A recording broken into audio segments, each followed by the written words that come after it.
Ketika saya lihat hidupnya saya diberkati, maka waktu dia bilang perpuluhan, aku mau pinjam iman dia saat itu. Meniru gaya hidupnya yang mengembalikan 1/10 dari penghasilannya. Jadi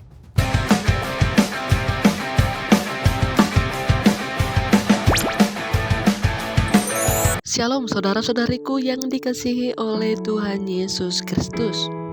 Video kali ini kita akan menyaksikan kesaksian Coki Sitohang, bagaimana dia mengenal Tuhan secara pribadi dan pengalamannya bersama Tuhan yang akan memberkati kita sekalian. Sebelumnya jangan lupa subscribe dan aktifkan notifikasinya untuk mendapatkan video terbaru dari kami. kemuliaan buat Tuhan. Tuhan baik. Susah banget jaga hati ini, susah banget. Berapa kali kita coba itu jaga, kebobolan lagi. Buka celah dikit, kemasukan. Tapi Tuhan baik, kasih anugerahnya berlaku. Dia beri kesempatan kita untuk kembali. Saya jadi ingat satu hal bahwa kehidupan saya di kota Jakarta dimulai tahun 2002 ketika itu, dan it wasn't easy for me dengan mengandalkan, bukan saya nggak mengandalkan Tuhan, tapi gini, dengan mengandalkan gaji standar, biaya hidup yang tinggi. Bukan saya suka berfoya-foya, enggak, tapi bagi saya saat itu cukup tinggi kebutuhannya, dan akhirnya mau tidak mau saat itu saya harus menunda mimpi besar saya.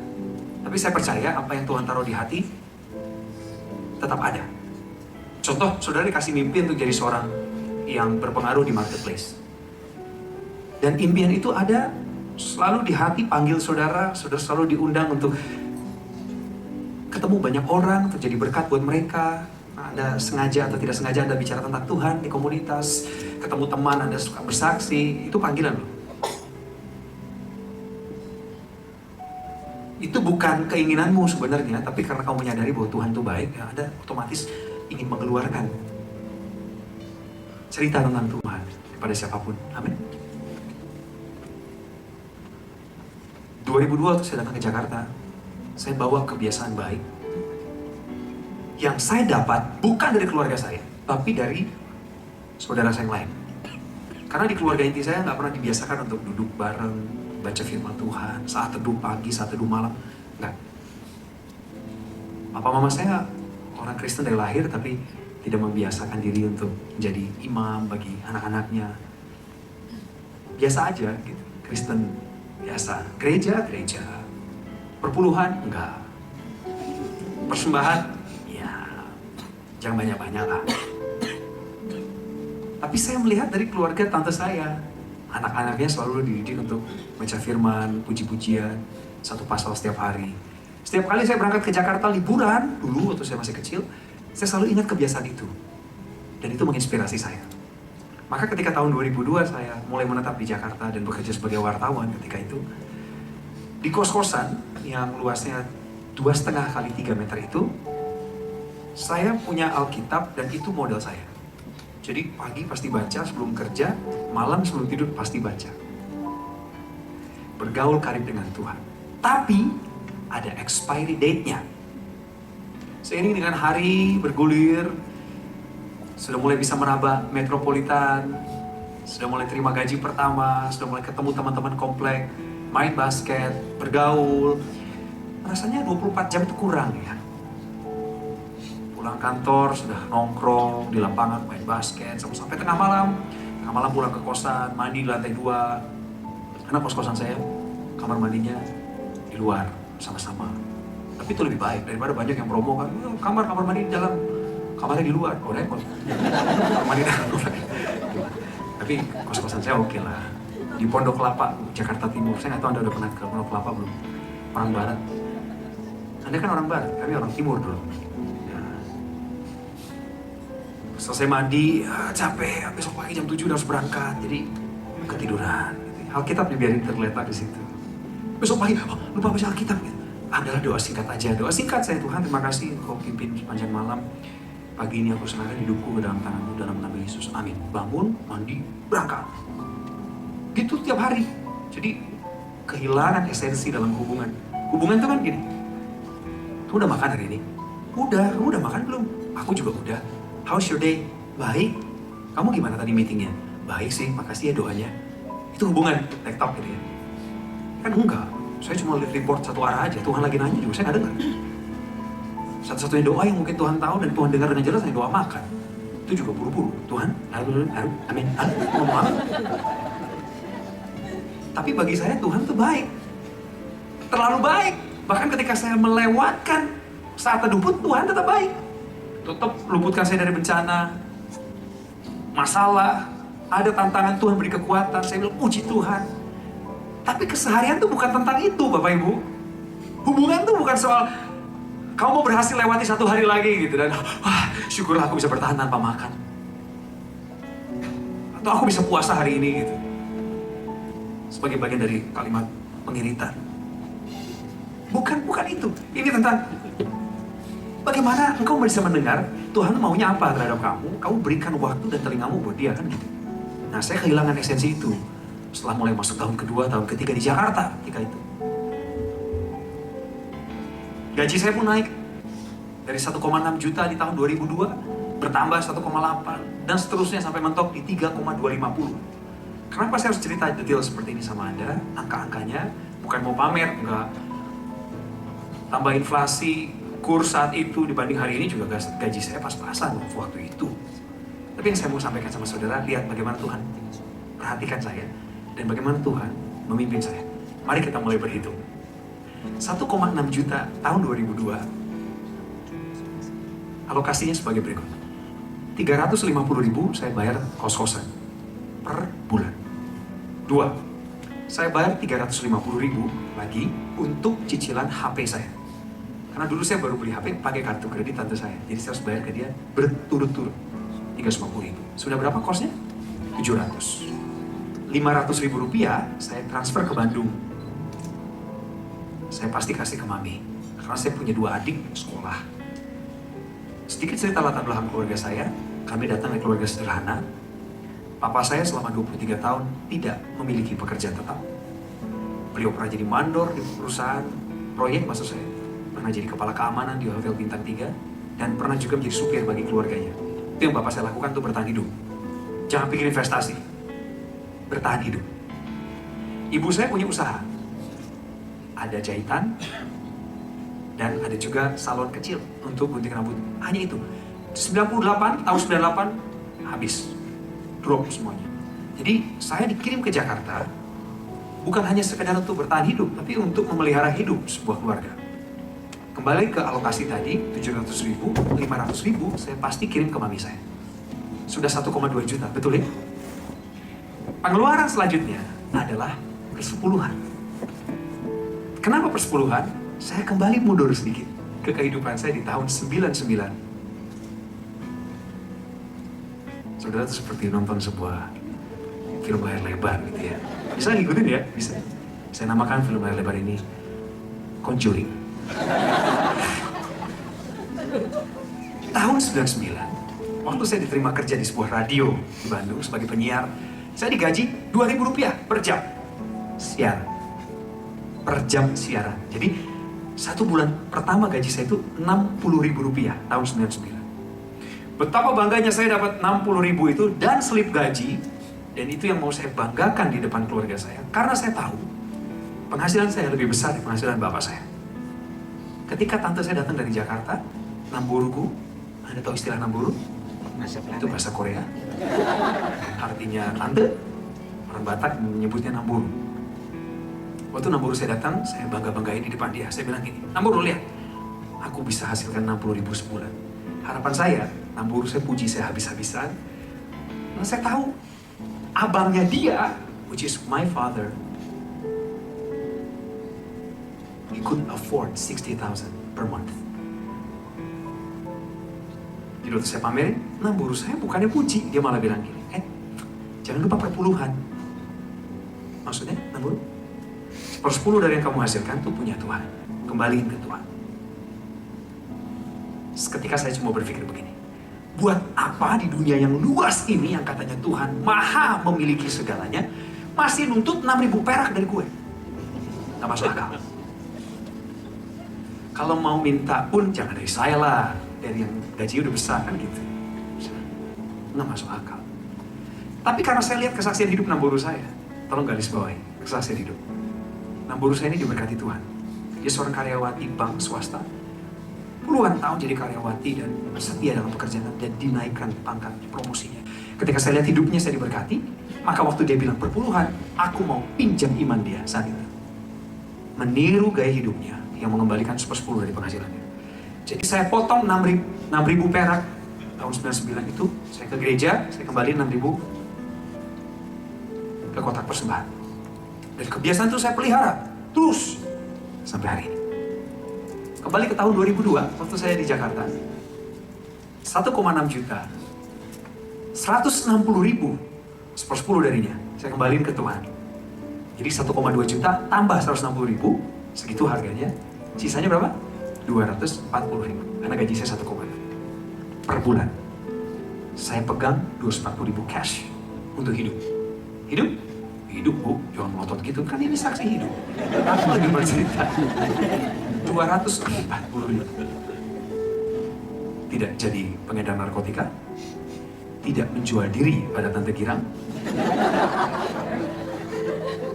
dan tidak berhutang. 240.000 Pak.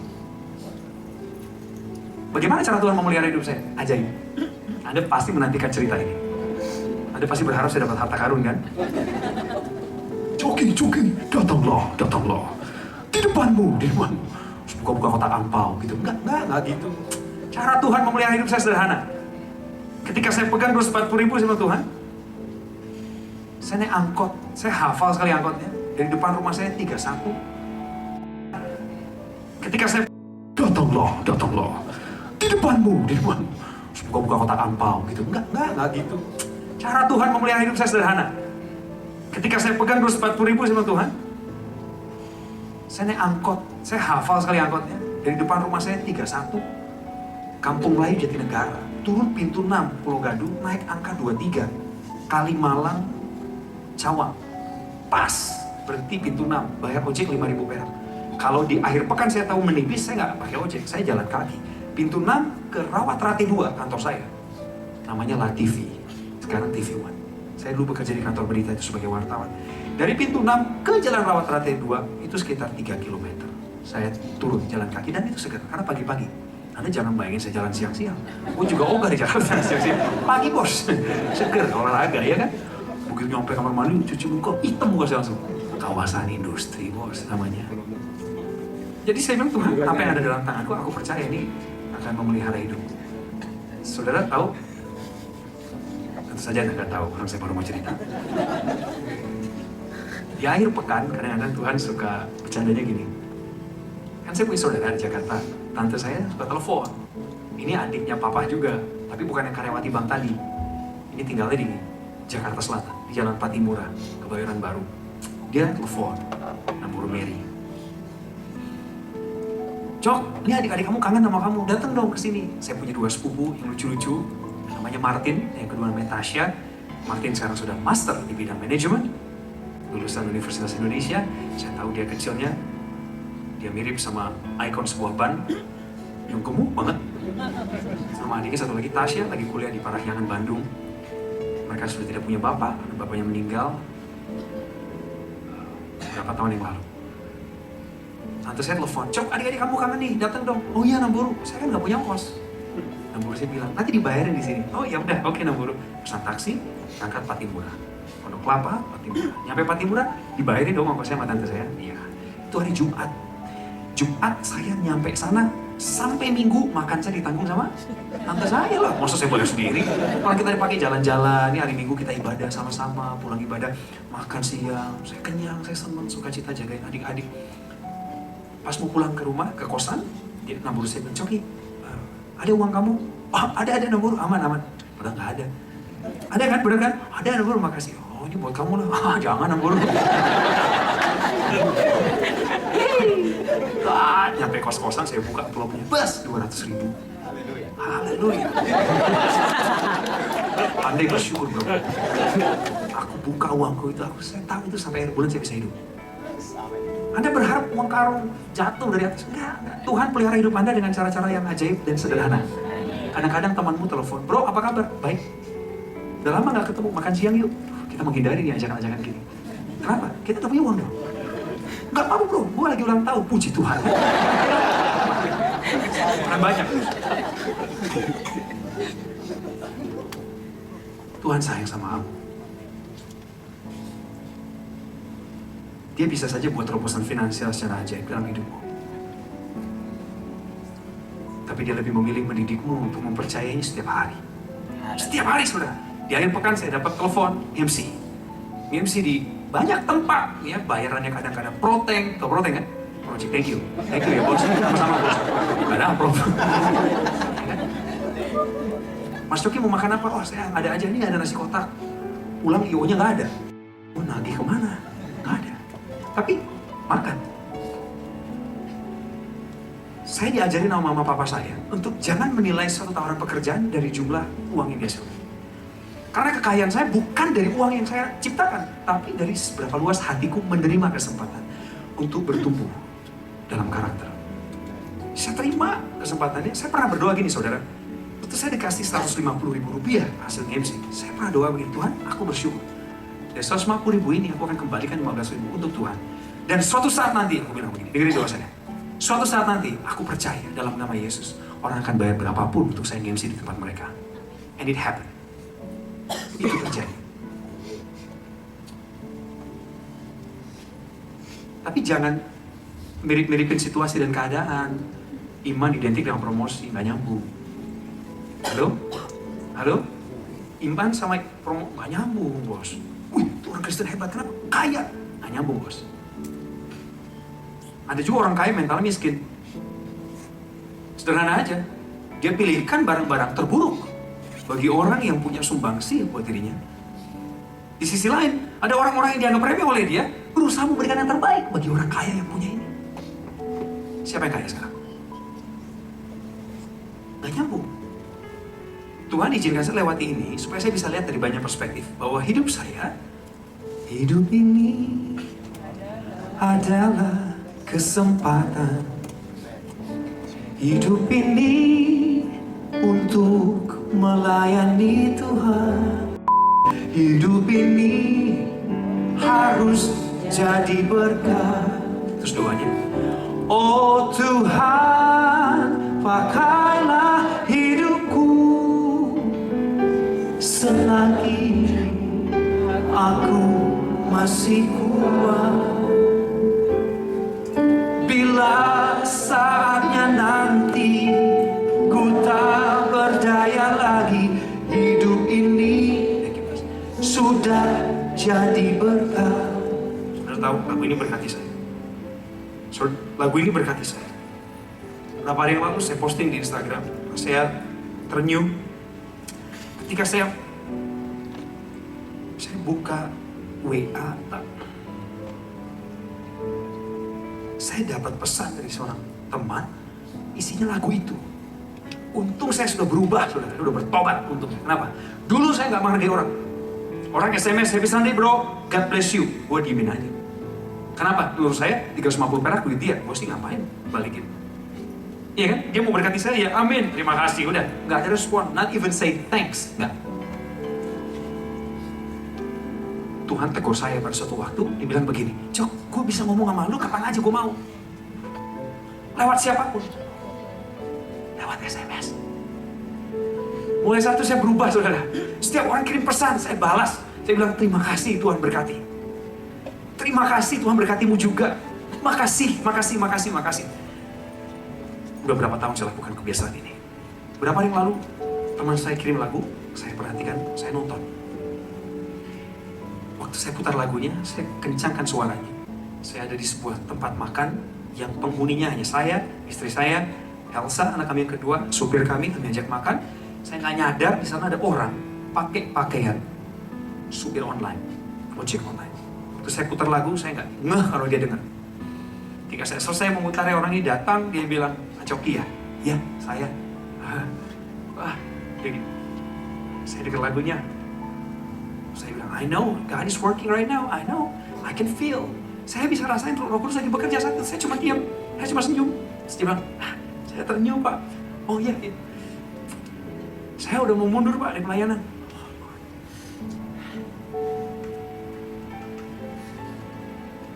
Saya nggak bisa nahan sukacita. Bahkan sekarang ketika saya cerita ini, saya mau bilang sama Anda, Tuhan baik banget kirim saya buat Anda hari ini, untuk mengingatkan bahwa karyanya belum selesai dalam hidup saudara. He's not done yet. Do not stop him working inside of you. Orang ini bilang, saya mau mundur dari pelayanan. Oh iya Pak, iya. Saya lu pengerja katanya. Saya bilang, Pak, Bapak harus semangat ya Pak. Oh iya Pak Coki, saya akan semangat. Saya baru mau menawarkannya berdoa bersama. Saya tahu 2 orang yang menjaga restoran ini, dua-duanya pakai hijab. Saya juga mau menghargai mereka. Bapaknya bilang, Pak boleh nggak Pak berdoa buat saya? Lord. Saya bilang, ya saya udah mau nawarin sama Bapak. Ya duduk, saya doa sama dia. Bilang, Tuhan tolong Bapak ini, supaya dia semangat dalam karyanya. Supaya dia jangan menilai kecil pekerjaannya. Bapak jadi berkat. Beri kemuliaan buat Tuhan. Saya nggak nyuruh-nyuruh. Saya nggak mau nyuruh-nyuruh Anda untuk tepuk tangan buat Tuhan. Saya nggak mau. Saya cuma mau mengajak Anda. Dengarkan ini baik-baik. Saya posting tuh di Instagram saya. Saya nggak peduli berapa puluh ribu yang nonton. Tapi salah satu orang yang nonton adalah Sari Dini Huta Barat. Terima kasih karena sudah berbagi lagu itu. Saya pasien gagal ginjal 5 tahun dan berencana cangkok. Sekarang saya di Jakarta untuk rencana transplant yang sudah saya doakan selama 5 tahun. Saya sedang tidak mengerti mengapa Tuhan sekarang mengizinkan saya terkena satu penyakit yang sudah saya cek ke profesor tapi tidak ada solusinya. Saya tidak bisa duduk, jalan, bahkan berdiri lama. Karena tubuh saya khususnya kaki, paha, dan tangan akan langsung mengeluarkan bercak merah seperti darah dari dalam tubuh. Setiap kali itu terjadi, saya sangat kesakitan. Saya bertanya-tanya kembali itu apa hidup saya ini? Dan lagu ini, hidup ini adalah kesempatan, sangat menguatkan saya, mengingatkan bahwa saya masih hidup, masih diberi kesempatan. Semoga saya tetap kuat dalam Tuhan dan tetap percaya bahwa Tuhan punya rencananya yang akan saya mengerti dan saya syukuri nantinya. Angkat tangan saudara. Tuhan Yesus, kami berdoa saat itu, saat ini Huta Barat. Saya nggak kenal dia Tuhan. Dia mengikuti kami di Instagram. Ketika dia bercerita hal ini, hati kami hancur Tuhan Yesus. Dalam nama Yesus, kami sehati mendoakan dia Tuhan, untuk rencana-Mu yang indah atas hidupnya. Tak perlu operasi, sebut saja namanya Yesus, sembuh dia pasti sekali. Dalam nama Yesus, pakai Tuhan. Orang ini bersaksi tentang kebaikan Tuhan. Roh Kudus, jamah dalam nama Yesus. Amin.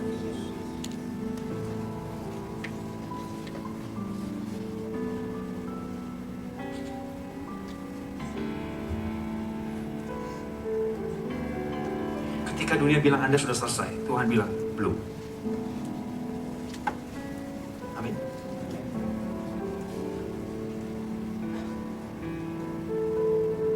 Lalu saya kembali ke cerita. 2006, ulangi. 2005 saya putuskan untuk keluar dari pekerjaan itu. Saya merasa talenta saya tidak bisa berkembang. Saya keluar dari pekerjaan bukan tanda tidak bersyukur, justru karena saya bersyukur, saya belajar. Tuhan dengan jelas mengatakan bahwa saya bisa dipakai di tempat yang lebih luas, karena saya nggak mungkin jadi pembawa acara di TV lain, sementara saya adalah karyawan dari sebuah stasiun TV. Singkat cerita, saya resign tanggal 5 Agustus 2005, karena saya telah mendapatkan sebuah tawaran untuk menjadi pembawa acara lepas. Pembawa acara lepas di sebuah rumah produksi. Gaya acaranya reality show. Saya bersyukur di kontrak 12 episode. Saya berharap dari 12 episode ini saya bisa nabung. Saya melepaskan pekerjaan utama saya juga tidak gampang. Saya takut saat itu, jujur, saya takut kehilangan gaji pokok. Saya takut kehilangan asuransi. Dan yang lebih penting, saya takut kehilangan status sosial. Karena waktu itu saya belum bisa menyelesaikan studi saya. Saya cuti kuliah karena ibu saya sudah nggak sanggup lagi bayarin kuliah saya. Jadi saya harus keluar. Saya takut kehilangan itu. Saya takut dunia bilang, lu lulusan SMA dan lu gak bisa bertahan. Tapi waktu saya dihadapkan pada kontrak 12 episode, saya bilang, Tuhan, ini jawaban, terima kasih. Tapi kata Tuhan, enggak, ini bukan jawaban, ini jembatan. Di episode ke-7 dari 12 yang harus saya penuhi, saya sakit. Saya jatuh, sakit, parah, kena penyakit hepatitis. Liver saya akut 2 tahun terakhir saya nggak tahu. Badan saya merosot tajam, perut saya buncit, badan saya kurus sekali, perut saya besar sekali, mata saya kuning, kuku saya gampang sekali diginin kuning. Saya tahu badan saya lemah, tapi saya nggak tahu ada apa dalam tubuh saya. Saya nggak mau ambil jalan ke rumah sakit, takut sama biaya. Hari itu saya nggak bisa menolak lagi ketika saya harus cek darah, karena saya nggak bisa jalan, saudara. Saya cuma teriak dari lantai atas. Saya bilang, Mbak, bikinin saya mie instan. Tadi saya mau nyebut merek, cuma saya nggak disponsorin. Ya udahlah. Mbak bawa mie ke atas, bawa pakai telur. Mohon maaf sekali. Saya makan suapan pertama, saya langsung muntah. Isi muntahannya sampai semalam tuh keluar semua. Saya lemas, saya telepon teman saya dijemput ke Jatinegara. Waktu itu kami sudah tinggal di Jatinegara. Saya dibawa ke laboratorium, ke klinik, itu cek darah. Muka saya udah nggak jelas kayak apa, cekung sekali. Sembari menunggu hasil tes darah itu, saya diistirahatkan di rumah tante saya di Patimura itu. Sore hari, teman saya mengambil hasilnya. Dia masuk ke kamar, saya sedang berbaring lemah. Sakit sekali perut saya, gitu, sakit sekali. Waktu teman saya masuk, dia nangis. Langsung peluk-pelukan sama tante saya. Dan inilah jeleknya orang Batak. Terlalu ekspresif. Langsung dia peluk Namboru saya. Namboru, si Coki Namboru. Ya, gue yang stres. Lu jangan nangis dulu, lu kasih tahu gue sakit apa. So, saya tahu tumor kanker, masih muda sekali. Saya takut. Coki harus dibawa ke rumah sakit sekarang. Saya dibawa ke UGD, RSPP. Dalam perjalanan saya cuma mikirin biaya. Saya nggak punya uang. Saya cuma punya 2 juta. Itu pun bulan depan harus saya bayar buat cicilan mobil. Aduh, saya takut sekali. Masuk UGD, diperiksa, hasil darah keluar. Dokter ngomel sama saya. Bayangin, saya lagi sakit diomelin, saudara. Nggak ada kandungan alkohol dalam darah kamu. Kamu nggak merokok kan? Nggak. Kenapa bisa kena liver? Saya nggak tahu. Minta aja kagak. Kamu harus menginap di rumah sakit 21 hari. Aduh, siapa yang bayarin? Tuhan tuh suka lucu. Mau ya kasih penyakit untuk saya jadi karyawan gitu loh. Ada kantor yang bayarin, setuju? Saya keluar freelance, penyakitnya datang. Dok, salah. Setelah dokter saya mau dibawa kemana? Ya kamu harus masuk rawat inap. Saya dibawa ke lantai 3 kalau saya nggak salah. Saya cuma berdoa saat saya sedang rebahan, didorong begitu ya. Infus kanan kiri udah lengkap. Saya cuma berharap, Tuhan tolong berikan saya ranjang paling ujung dekat jendela. Please Lord, saya cuma doa. Kenapa? Karena saya berharap besok pagi ala-ala di film saya bisa buka jendela dan melihat burung bernyanyi. Matahari kena langsung ke badan saya. Saya nggak mau kanan kiri saya orang sakit. Please Lord, please. Benar begitu masuk ruangan itu, ruangannya berenam karena kelas 3. Iya, 6. Saya dapat paling ujung. Saya puji Tuhan sambil tidur. Benar paling ujung saat parkir. Saya dipindahin, digotong. Bertahan ya. Tidur. Besok pagi saya bangun. Begitu saya buka jendelanya, haleluya. Beton. Kedua, gak ada harapan sudah. Lord. Stres gua. Bahkan hal yang kecil pun Tuhan gak kasih, saya bilang. Malam itu saya istirahat, galau, menunggu kehadiran mami saya dari Bandung. Mami saya baru ditinggal suaminya 3 tahun. Papa saya meninggal tahun 2003, ketika usianya 49. Sangat muda.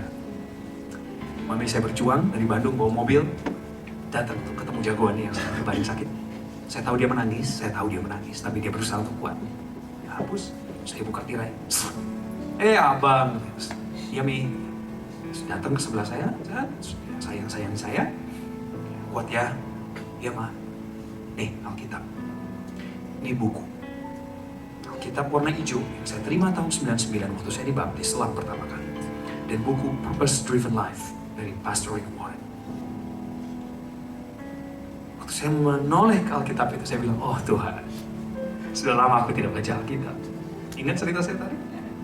Yang dulunya saya baca pagi malam, udah gak saya lakuin? Ya. Karena saya gak punya pilihan lain, saudara, akhirnya saya baca malam itu. Tapi sebelum saya terbangun, ini yang terjadi. Nah, kira-kira jam 3, saya kaget. Saya lagi tidur, tiba-tiba saya kebangun. Kebangun aja gitu, nggak ada alasan, nggak mimpi, nggak apa. Yang saya cari mami mana ya? Karena saya kan tiduran, saya nggak bisa ngeliat dia gitu loh. Tiba-tiba saya ngeliat ke kiri, dia ada, lagi tidur. Tidurnya begini. Ini kan tempat tidur, saya. Tidurnya gini deh, duduk terus dia gini. Situ saya merasa hancur. Saya ngerasa, Tuhan, sakit ini oke lah, saya tahan. Apa-apalah, laki-laki. Susah-susah dikit Jakarta, oke lah, kita cari jalan. Laki-laki. Tapi kalau ngeliat ibu saya, dengan segala pengorbanannya, harus tidur seperti itu, saya kuat sih. Tolong, jangan dia yang sakit, gue aja. Saya nggak bisa tidur, jam 3, saya baca Alkitab. Itu saya buka Alkitab. Tolong tampilkan Yeremia 29 ayat 11. Tuhan tidak bicara sama saya audible, saudara. Dia nggak bilang begitu bangun, Coki. Yeremia 29 ayat 11. Sederhana aja. Kita cari catatan-catatan lama, kita cari buka SMS, ada muncul ayat ini. Saya pakai bahasa saya. Waktu itu Tuhan ngomong ke saya di hati seperti ini. Cok, aku tahu rancangan-rancanganku yang ada tentang kamu. Rancanganku adalah damai sejahtera, bukan rancangan kecelakaan. Untuk kasih ke kamu hari depan penuh harapan. Saya bilang amin. Tapi faktanya gue di rumah sakit, Tuhan. Saya mengimani ayat ini, tapi saya sedang di rumah sakit.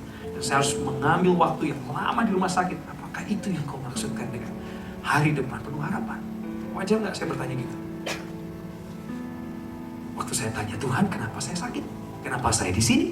Jawaban dia adalah pertanyaan ke saya. Pertanyaannya begini, Coki, mana waktumu untukku? Waduh, saya dikituin, ketegur Pak, Bu.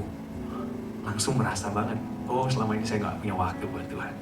Oh Tuhan ambil saya dari kehidupan yang nyaman, ditaruh di rumah sakit, biar saya nggak punya pilihan lain selain bergaul karib dengan dia. Tapi Tuhan lakukan itu alasan yang baik, sama sekali dia tidak ingin menyakitiku. Dari malam itu, aku punya perkataan sampai sekarang tidak berubah. Kalau aku bilang Tuhan baik, selamanya dia baik. Dan kalau aku cedera, aku mengalami kecelakaan, aku mengalami musibah, aku mengalami kesulitan, aku nggak bilang, Tuhan, kok gini sih? Enggak. Berarti Anda nggak konsisten dong. Jatuh sedikit, oh Tuhan kenapa aku cedera? Gitu. Padahal Anda bilang Tuhan baik.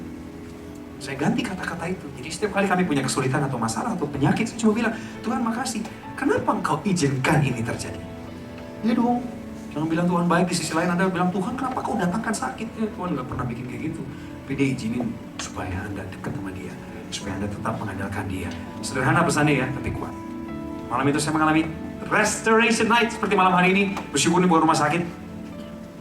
Malam itu saya mengalami terobosan iman. Dia bilang, Tuhan, oke, saya akan hadapi ini, saya terima. Saya terima. I accept myself. Aku minta ampun. 4 hari aku doa, ampun, ampun, ampun, ampun. Tidak minta sembuh, nggak berani. Malu. Setelah 4 hari, pulih, baru Tuhan bilang, kamu minta apa? Saya cuma minta, Tuhan sembuhin saya. Saya nggak mau lama-lama di rumah sakit. Mujizat pertama yang saya terima adalah courting. Apa Bu? Diskon. Harusnya 21 hari di rumah sakit, hari ke-10 saya boleh pulang. Kenapa saya boleh pulang hari ke-10? Bukankah ini resiko bagi pihak rumah sakit? Bukankah nama baik sang dokter dan reputasinya dipertaruhkan kalau kenapa-kenapa sama saya? Saya kena Hep A loh Bapak Ibu. Masa inkubasinya lama itu. Dan saya disuruh pulang tuh untuk istirahat 3 bulan di rumah, tidak ngapa-ngapain.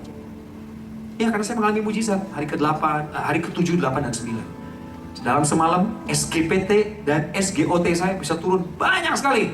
Oh, saya belum cerita ya, SGPT saya berapa? Belum cerita ya?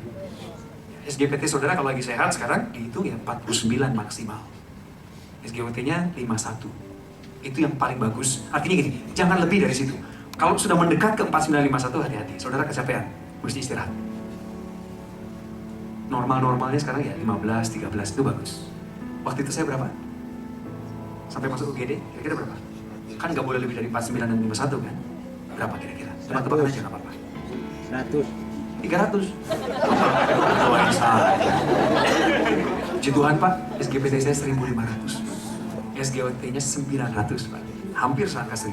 Jadi waktu hasil lab itu keluar, makanya saya diomelin sama si dokter. Kamu kenapa bisa begini?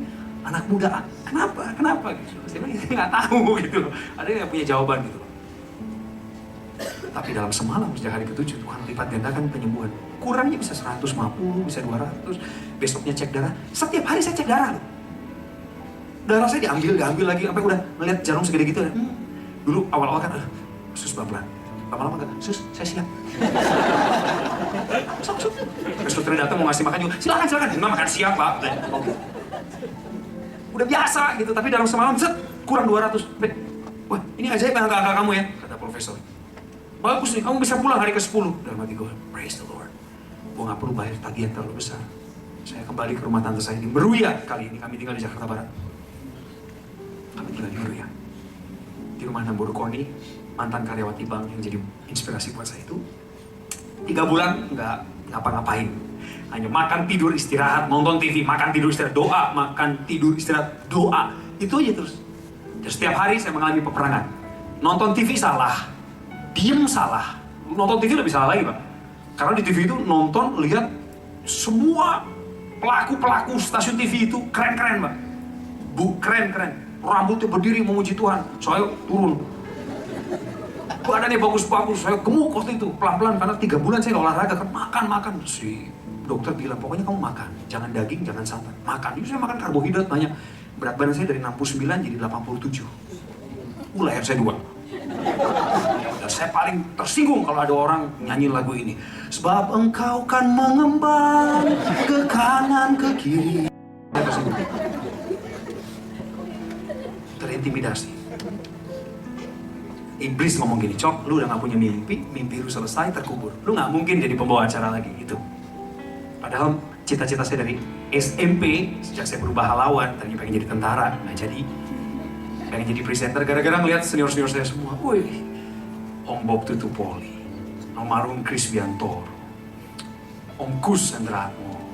Kalau bawain acara ya, Oma pasti nonton ya, mereka ngomong kan. Jangan kemana-mana, kami segera kembali setelah yang satu ini. Saya nggak kemana-mana Pak. Bener, terhipnotis gitu. Saya pengen kayak mereka nih. Tapi melihat kondisi saya tahun 2006, Bapak Ibu nggak akan percaya. Saya nggak punya footage-nya.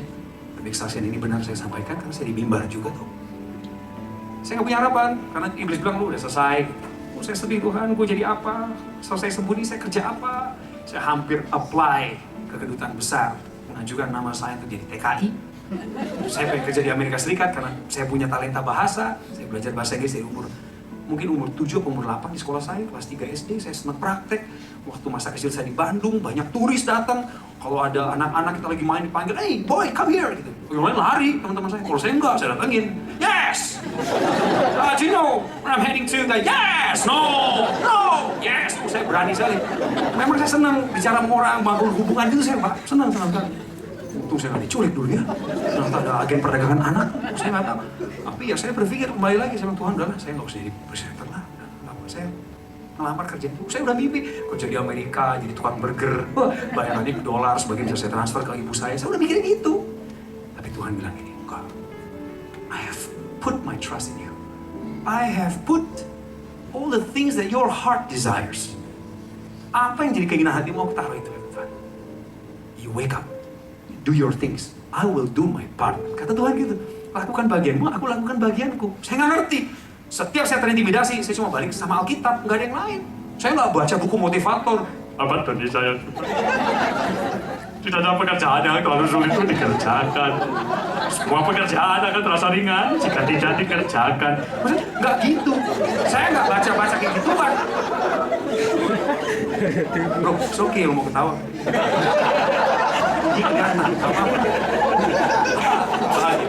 Ketawa bangsawan. Saya baca firman. Halo. Ayo, anak-anak Tuhan. Ayo dong. Back to Bible. Gak ada kekuatan lain, cuma di sini. Aku baca. Setiap kali diintimidasi aku baca. Aku dapat 1 Korintus 2:9. Apa yang tak pernah dilihat oleh mata, gak pernah didengar oleh telinga, gak pernah timbul dalam hati dan pikiran manusia. Itu yang Allah sediakan buat mereka mengasihinya. Amin. Aku bilang, Tuhan aku percaya aku mengasihimu, aku lakukan ini bagianku. Tuhan tuh baik. Dia kasih saya hikmat. Cok, ketik CV. Aku ketik CV. Modelnya apa? Minta pinjam uang sama tante saya. Tante saya gak usah pinjam, ini buat kamu. Saya dikasih modal 100.000 untuk daftar di gym dan untuk berangkat ke, dulu nama tempatnya Multiplus. Kalau saudara tahu, zaman sekarang udah tutup. Tempat untuk ngetik print out. Saya ketik semua CV saya dengan baik. Saya beli amplop warna kuning, mat itu, merek Diamond, saya ingat sekali. Saya masukin ke situ.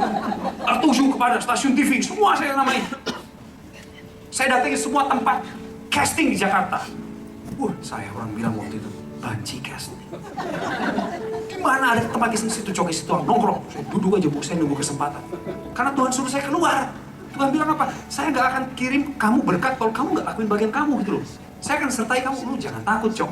Saya gemuk, punya baju sisa warisan papa, nggak ada yang lain. Pakai aja gitu, tapi saya punya talenta, saya mau belajar. Casting nunggu 2 jam, casting cuma 2 menit. Lihat ke depan, hadap kanan, hadap kiri, Oke, sekali lagi. Saya Coki Sitohang, tinggi 176, berat 87. Oke, selesai katanya. Oh gitu aja mas, gak ada yang lain? Gak usah, saya perlu acting atau apa? Enggak usah, nanti saya panggil.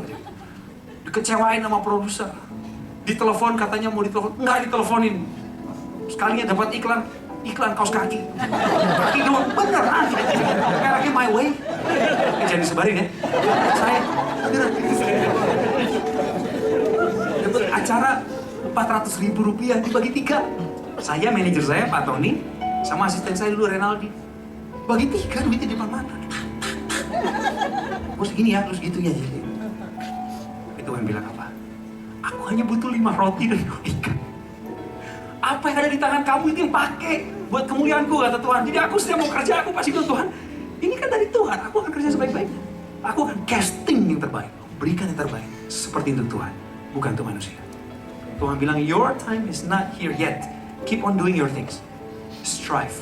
Maju terus, tekun, Cok. Makanya orang kalau tanya, Cok, rahasia lu apa? Tekun. Halo anak muda, tekun.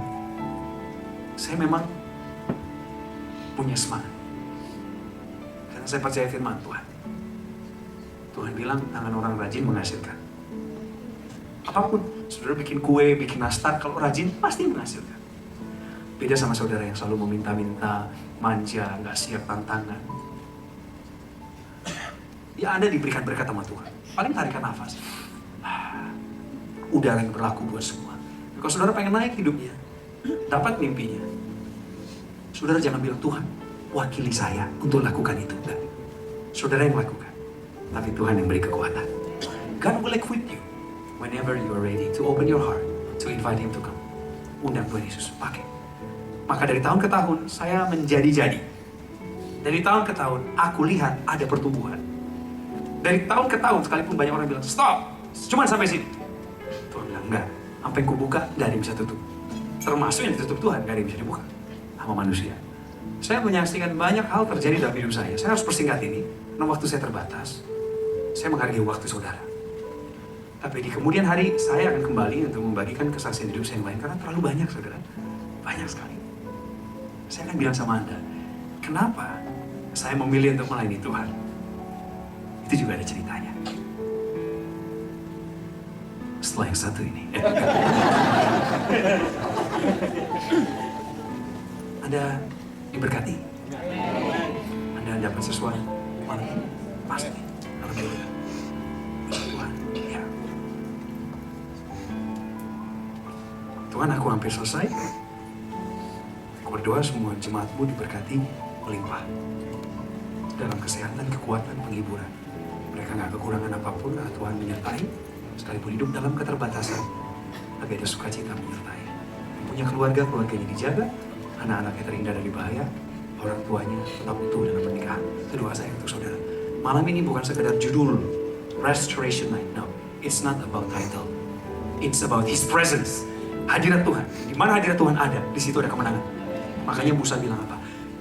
Utus saya kemanapun. Abraham juga sama. Dia memberi kesempatan kepada Allah untuk memilih. Lot, kamu kemana saya? Terserah. Kenapa? Kok bisa beban mentalnya dia seperti itu? Karena dia tahu kemanapun dia pergi, asal ada hadirat Tuhan, dia pasti diberkati. Jadi Anda nggak